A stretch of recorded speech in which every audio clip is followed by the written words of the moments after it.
Hey, come in close. Well, not too close. I want to tell you about this new term in the marketplace: housing recession. What does housing recession even mean? Economists don't really know. The phrase housing recession has exploded in popularity, according to an analyst of search terms. But pinning down what it means and where it originated is surprisingly difficult. Let's get into this nonsense.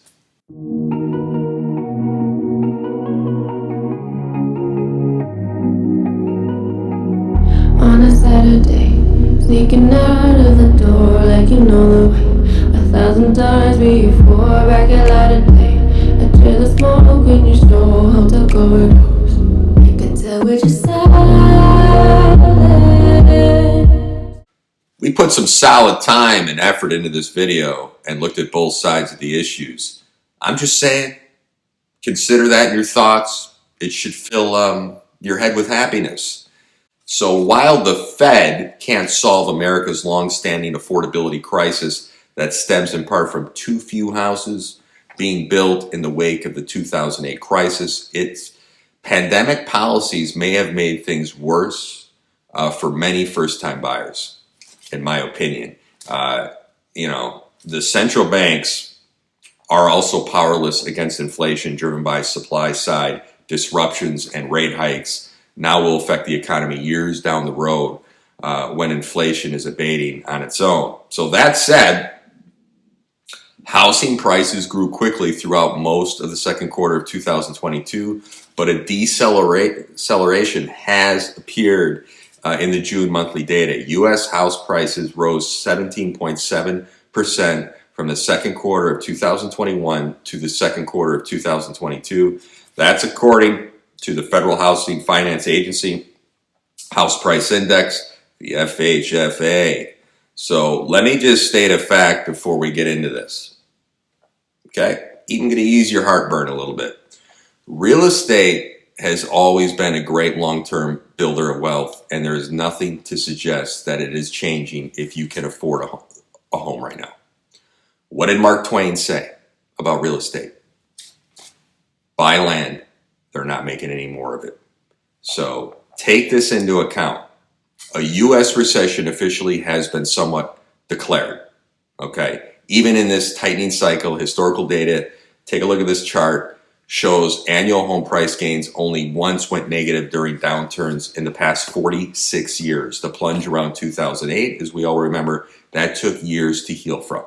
So everyone now is talking about recession. Specifically, you are hearing not just the word recession, but housing recession. I've never heard that before. That's a new term for me. Housing recession. Maybe a downturn. I've heard of that. I mean, a recession throughout history usually means 2 consecutive quarters of declining gross domestic product. We have had 2 consecutive quarters of declining GDP. If you go all the way back to World War II, okay, we've had it.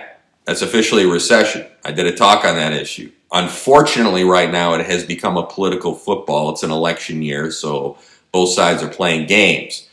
The term gross domestic product refers to all the economic activity of the economy and generally refers to all businesses. So what is a housing recession? Consumers, homeowners, or buyers being misled into thinking it means prices are dropping dramatically. But specifically, it means the business of housing is dropping. Fewer sales for real estate professionals, fewer new homes are being built, fewer new homes being built. Folks, a decline in housing is to be expected right now. Remember, if housing prices have increased 44% over the past 2 years on average, a drop in sales of 20-30% at those higher prices mean the total of sales is still higher. Okay, I mean, look at this headline in this article. U.S. housing market declined to worsen in 2023. Goldman and Sachs. It's all over the news. But when you look at the article, even before the paywall, it really tells you that sales and new home building are dropping. Okay, yeah, we know that. And note the headline, when you break it down, 2023 will be worse than 2022, yet 2022 was still an awesome year of increased housing prices overall, despite the war, on COVID, the war in Europe, and everything else going on. So really, what does the headline say? In a nutshell, the article said, this is a quote from the article, the U.S. housing market has been slowing down in the past months as interest rates continue to climb. This doesn't necessarily mean lower home prices. That's from the article. So the bottom line, you have to look at the markets regionally, not holistically, and people will be buying real estate in 2023, whether it's an up or down market, and prices went up 44%. You've been spoiled.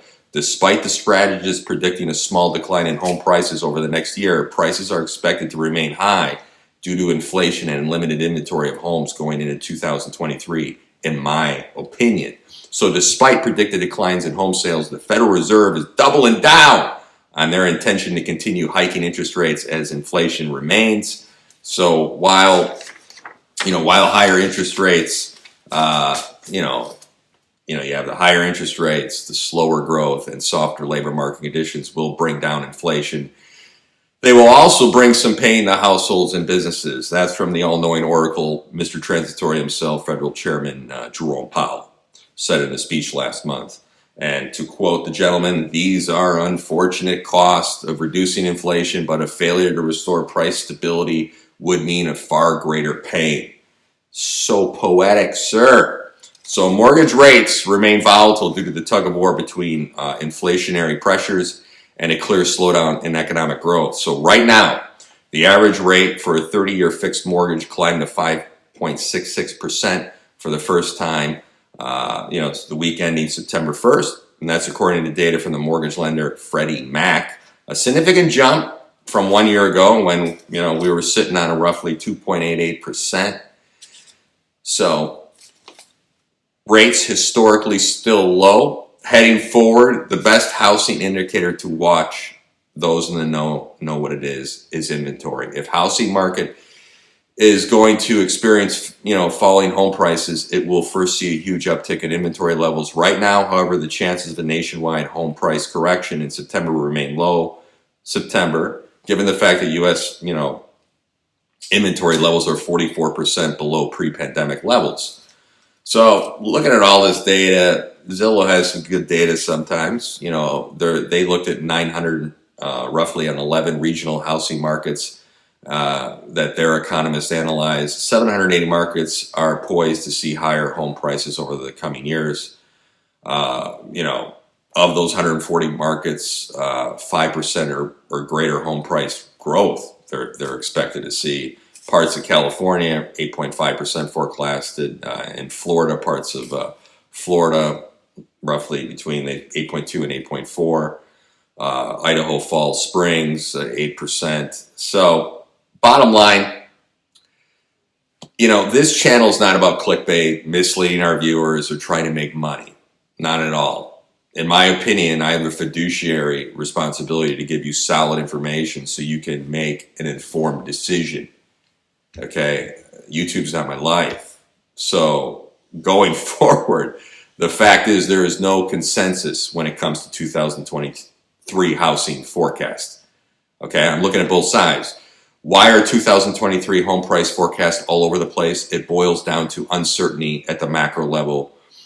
Firms like CoreLogic, Fannie Mae, Freddie Mac, and Zillow all still have positive forecasts on home price growth in the coming year. Meanwhile, firms like John Burns Real Estate Consulting, Zonda, Zellman and Associates are all predicting falling home prices over the coming year. Famed economist Robert Shiller predicted the last housing bubble and thinks U.S. home prices could fall 10%. 10%. So at the end of the day, the Fed's inflation fight is the clear culprit for the U.S. housing market downturn. Okay? So historically, housing has led us into every recession since World War II, says Jerry Howard.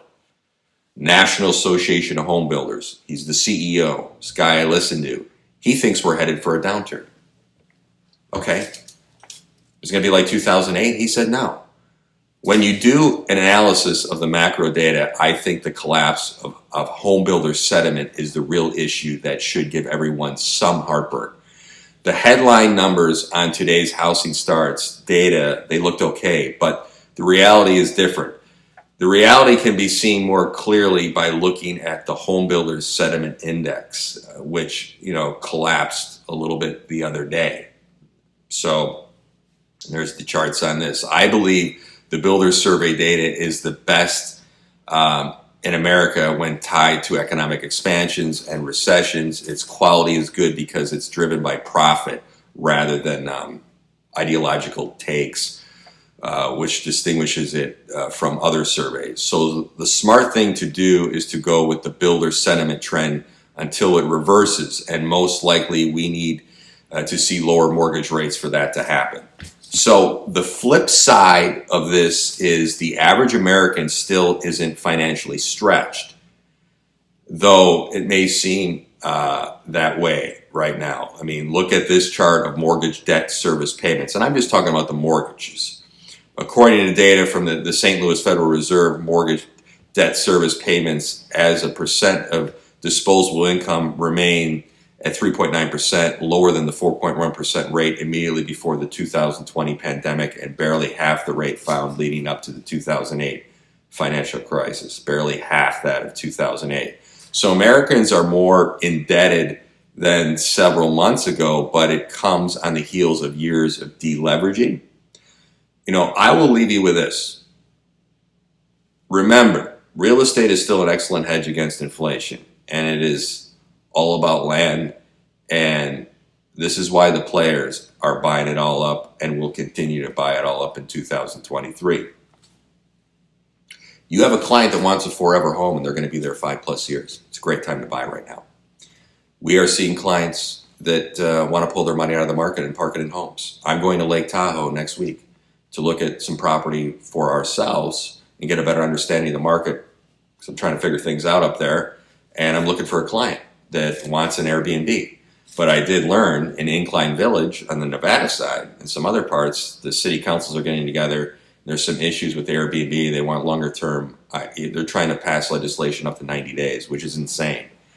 So that's what I'm saying. You have to know the local markets and know what's going on for your clients and study that. So I have to go up there and get a better understanding of what the laws are in these certain towns and drive the city and see what's going on. But that's one of the hottest area markets in the country right now. People are buying vacation homes and second homes. People from San Francisco are buying in Lake Tahoe. It's a beautiful area. But as we know, in a down market, investors are going to come in. Yes, the institutional investors are hurting the little guy like BlackRock, and they're going to continue to buy. They've slowed down a little bit on the gas. Smaller investor groups have pooled their money, and they see the value of real estate. It's an excellent hedge. It still is. In a down market, people are going to come in and scoop up some deals. But yes, we've been up 44%. We've been spoiled, and we have top economists saying it's going to go down 10%, and then we get these scary articles that it's going to drop off a cliff and go down 50, 80%. So I just wanted to show you both sides of this, and you have to delve into the data. And when you delve into the data, you see different numbers.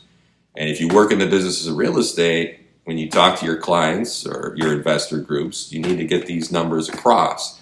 I don't like these scary clickbait headlines. And I have a fiduciary responsibility to get both sides of the data, and that's what I wanted to do in this video. There's some good stuff in this data. People are, and then there's other people saying, hey, there's going to be a downturn. So I'm trying to look at both sides and find something in the middle that makes sense. That's all I'm trying to do here. So we'll have to keep an eye on it. It is epic times to be alive right now, what's going on globally, and you need to keep an eye on the global markets too, because a lot of political changes are happening right now, and it affects markets regionally and it affects markets globally. You need to be a part of these city councils and the towns you work in and find out what's going on, what legislations are going to be passed. I can't stress that enough. Have a great week. Take care.